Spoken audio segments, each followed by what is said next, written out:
పెడతారని జూలై 17న వెంకటరమయ్య గారి తాలూకా సినిమా థియేటర్కి వెళ్ళి చూడాలి. మరి మన దివిజ గారిని ఆడిషన్ చేశారా మీరు? లేదు మేడం, లేదు, నమ్మకం తన మీద నాకు నమ్మకం. కొట్టేసింది హార్ట్. లేదు మేడం, పోవడం కాదు, నిజంగా తన మీద నాకు నమ్మకం. చాలా మంచి యాక్టర్, సింగిల్ టేక్లో చేసేస్తుంది ఏదైనా. అయితే దివిజ గారు, మీ అన్నగారు కూడా ప్రమోషన్స్కి వస్తారా? మా యాటిట్యూడ్ స్టార్ ఏరి ఎప్పుడు వస్తారు? చంద్రహాస్ గారు ఆయన ఉంటేనే మాకు ఆ వేరే వైబ్ వచ్చేస్తుంది. యాక్చువల్గా ఏంటి మేము మిస్ అవుతున్నాం, ప్రమోషన్స్కి వస్తారా లేదా వాళ్ళు? ఆయన వస్తే ఇంకా మంచిగా మూవీ హిట్ అవుతుంది అనిపిస్తుంది. ఇంకా ఏమంటారు, అందరు చూస్తారు కూడా. ఇక్కడికి రాకపోయినా పరోక్షంగా చాలా సపోర్ట్ చేస్తారు. మా అన్న నాకు బ్యాక్ హ్యాండ్గా చాలా మేము చాలా యూనో ఇద్దరికిద్దరం బాగానే సపోర్ట్ చేసుకుంటాం. ఇప్పుడు రామనగర్ బన్నీ అప్పుడు కానీ లేదా ఆయనకి యాటిట్యూడ్ స్టార్ వచ్చింది, మీకేం పేరు వస్తే చూడాలి మరి. ఫస్ట్ వెంకటరామయ్య గారు తాలూకని వెంకటరామయ్య తాలూకా దివిజ అని వస్తుంది. మీకు సినిమాలో పేరు ఉన్నట్టుంది కదా, హరీష్. అయితే మీ ఇద్దరు ఈ సినిమాలో ఫ్రెండ్స్ కి మీకు బాయ్ ఫ్రెండ్ అలా ఏదో అనిపిస్తుంది మాకు, అలా కలిసినట్టు.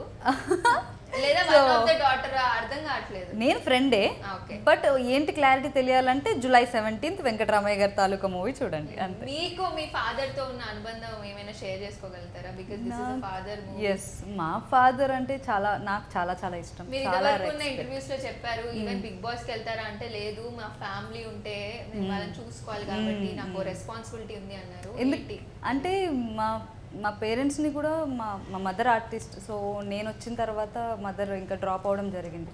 సో డాడీ కూడా మాకు ఎక్కువ ఇంకా మేము కష్టపడుతున్నాం, వాళ్ళు ఇంకా హ్యాపీగా తిని కూర్చుని ఇదేదో లైఫ్ ఉందో ఎంజాయ్ చేయాలనేది నా కోరిక. సో కాబట్టి మా డాడీ ఎక్కడున్నా కూడా ఆయన ఇంకా ఏం కష్టపడకూడదు. ఆయన చాలా ఎమోషనల్ యాక్చువల్లీ. మా ఫ్యామిలీ ఏ ఫ్యామిలీకైనా పిల్లర్ ఆఫ్ ఫాదరే కాబట్టి నాకు ఆయనతో చాలా స్పెషల్ బాండ్ అనే చెప్పాలి. మదర్ ఎట్లనో ఆఫ్ కోర్స్ ఉంటారు షూట్స్లో, బట్ బాగా మిస్ అవుతూ ఉంటా. డాడీ అంటే ఎక్కువ ప్రేమ ఉంటుంది. ఎస్ సో అట్లా మా డాడీతో చాలా ఎక్కువ బాండ్ ఉంటుంది అనమాట. సో దానివల్లే నేను ఎక్కడైనా, ఈవెన్ నేను ఇప్పటికీ నాకు బిగ్ బాస్ కానీ ఆర్ ఎనీ ఆఫర్ వచ్చినా కూడా దూరంగా వెళ్ళడానికి నేను ఇష్టపడను అనమాట, నా పేరెంట్స్ని వదిలి. Okay, nice. మీ father character, mother character super duper combination వాళ్ళది, ఎక్స్పీరియన్స్ ఉన్న క్యారెక్టర్స్ వాళ్ళు, ఆర్టిస్ట్ వాళ్ళు. సో ఎలా అనిపించింది వాళ్ళతో వర్క్ చేయడం? సుధా గారు కానీ మురళీధర్ గారు కానీ. మీ ఫాదర్ చెప్పారు మీ అన్న సినిమాలో కూడా ఫాదర్ క్యారెక్టర్ అయింది, కోఇన్సిడెంట్ అయిందని. ఎలా అనిపించింది మీకు? It felt really, I felt really honoured అండి. అంటే ఇప్పుడు మురళీధర్ గౌడ్ గారు, సుధమ్మ ఎంత పెద్ద ఆర్టిస్ట్ అంటే ఆవిడ ఆల్మోస్ట్ 40 years ఎక్స్పీరియన్స్ ఆవిడకి. ఆవిడ ఎక్స్పీరియన్స్ అంత లేదు నా వయసు. అలాంటి ఆవిడతో ఐఎమ్ షేరింగ్ స్క్రీన్ అంటేనే I was very honoured. And even Muralidhar sir, నాకు ఆయన ముందే తెలుసు, బికాజ్ మేము ప్రొడ్యూస్ చేసిన ఫిల్మ్లో కానీ ఇంకో ఫిల్మ్లో కానీ మనతో చేశారు. సో నాకు ఆయనతో కొంచెం పరిచయం ఉంది. బట్ సుధమ్మ వచ్చేసరికి I was little nervous because ఆవిడ యాక్చువల్లీ చాలా కాలం తర్వాత వస్తున్నట్టు. కొంచెం so I was very nervous, ఎలా ఉంటుందో, నేను ఎలా చేస్తానో అది ఇది అని. But she was very welcoming and very warm. అసలు నిజంగా ఒక అమ్మ ఫీలింగ్ వచ్చింది నాకు. అండ్ అలా ఆ ఫీలింగ్ రావబట్టేనేమో అంత న్యాచురల్గా పర్ఫార్మెన్సెస్ కూడా అందరివి వచ్చాయి. So very honoured to work with them and it was a great experience. I learned a lot from both of them. వీళ్ళిద్దరి మధ్యలో అమ్మ కూతురు ఎమోషన్ సాంగ్ ఉంటుంది, చాలా ఏడిపిస్తుంది ఆడపిల్లలందరినీ. ఖచ్చితంగా కనెక్ట్ అవుతారంటారు. మీరు ప్రొడ్యూసర్ కష్టాలు చెప్పారు, మీకు ఫోక్ సింగర్ నుంచి వచ్చారు, ఒక మంచి పాట అందుకోవచ్చు కదా మా కోసం, వెంకటరామయ్య గారి తాలూకా కోసం. మా సినిమాలో సాంగే పాడతాను. పాడండి. డెఫినెట్లీ.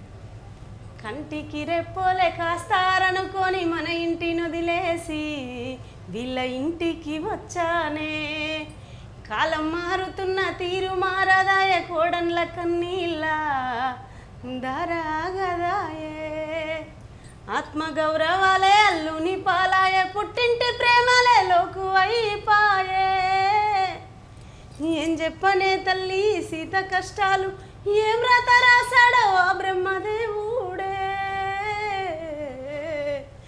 తట్టుకోవే తల్లి పుట్టింటి పేరును మెట్టింట్లో నిలపాలే, కంటికి రెప్పోలే కాస్తారనుకొని మన ఇంటిని వదిలేసి వీళ్ళ ఇంటికి వచ్చానే.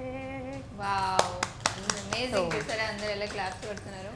ఒక ప్రొడ్యూసర్, ఒక సింగర్, ఇంకా మంచి మంచి సినిమాలు కూడా చేయాలని ఆశిస్తున్నాము. అట్లయితే సత్య గారు ఇప్పుడు ఇంకా ఎలాంటి సినిమాలు చేయాలని ఉంది మీకు? నెక్స్ట్ ప్రాజెక్ట్స్ ఎలా వస్తాయి ఏంటి?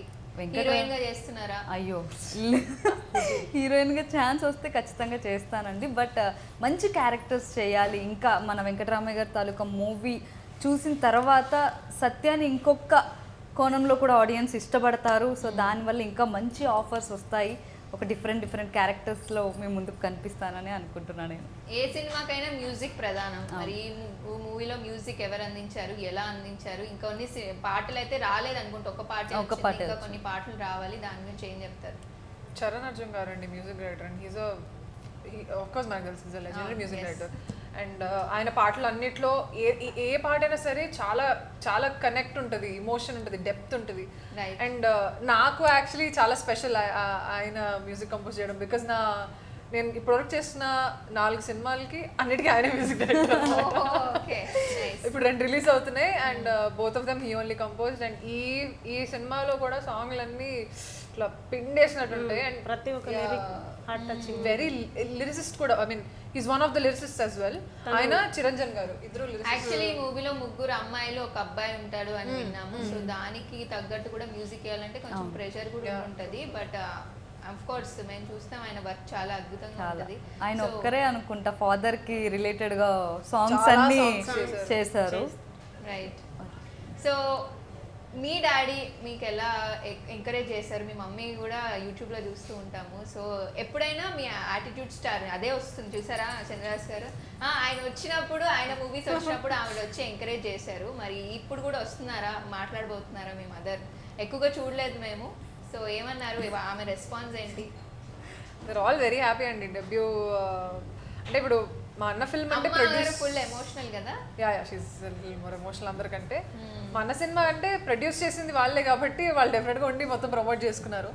ఇది నా డెబ్యూ అండ్ కోమలి గారి ప్రొడక్షన్ ఇదిగా. But maybe they might come, I don't know, వస్తారేమో. షూట్ లో మాత్రం కంటిన్యూగా రోజు ఉన్నారు కాబట్టి ఇంకా ఇక్కడ కూడా ఎందుకులే అని చెప్పి ఆవిడ రెస్ట్ తీసుకున్నారు అన్నమాట. కావాలి మీ మదర్ కూడా మాకు వచ్చి మాకు ఏమంటారు ఎంకరేజ్మెంట్ ఇవ్వాలి, చూడాలి. చూడు ఫ్యామిలీ అంతా ఏదో మూవీస్ లో ఉన్నారు కాబట్టి అందరూ ఒకటి ఇట్లా కనిపిస్తే ఇంకా ఎక్కువ మంది కనెక్ట్ అవుతారేమో. హోపింగ్ అందరం. ముందు మీరు ఈ కాస్టే అనుకున్నారా? మీకు ఏమైనా థాట్స్ ఉండేనా ఈ స్టోరీ అనుకున్నప్పుడు? లేదు మేడం, ఫస్ట్ అనుకున్నప్పుడు నేను ఇన్స్టాలో చూసి దివిజనే ఎంపిక చేసుకున్నాను. దివిజ గారే కావాలి అన్నారు. అసలు ఇంకెవ్వరిని అనుకోలేదు. ఇక్కడ మీడియా ముందు చెప్పడం అని కాదు, కానీ ఫస్ట్ ఆఫ్ ఆల్ ఈ స్టోరీ అనుకున్న తర్వాతకి నేను డైరెక్టర్ గారు డిస్కషన్ చేసుకున్నాక దివిజ గారు అయితే బాగుంటుంది కదా సార్, ఆల్రెడీ తను బుల్లితెర మెగాస్టార్, మనకు మంచి సపోర్ట్గా ఉంటుంది అని అనగానే ఓ మంచి ఐడియా, సరే ప్రభాకర్ గారికి ఒకసారి ఫోన్ చేద్దామా, అమ్మో ఆయన అంటే చాలా భయం కదా అని భయపడ్డాను ఫస్ట్ అనుకున్నాం. కానీ ఆ విధంగా ఉండడండి, చాలా సపోర్ట్ చేస్తాడు, మంచి ఎంకరేజ్మెంట్ ఉంటుంది తనని. ఎందుకంటే తనకు తెలుసు ఇండస్ట్రీ కష్టాలేంటి, అసలు సినీ జీవితం అంటే ఏంటిదో తను నేర్చుకున్నాడు. మీరు ఫేస్ చేసిన అతిపెద్ద కష్టం ఏంటి ఈ మూవీ కోసం? అన్ని విధాలా చెప్పుకోవచ్చు. అన్ని విధాలేనా? ఎందుకంటే నేను సాధ్యం కాని పని చేసిన కదా, ఆఫ్ కోర్స్ నా వల్ల సాధ్యం కాని పనిని నేను ముందుకు తీసుకొచ్చిన.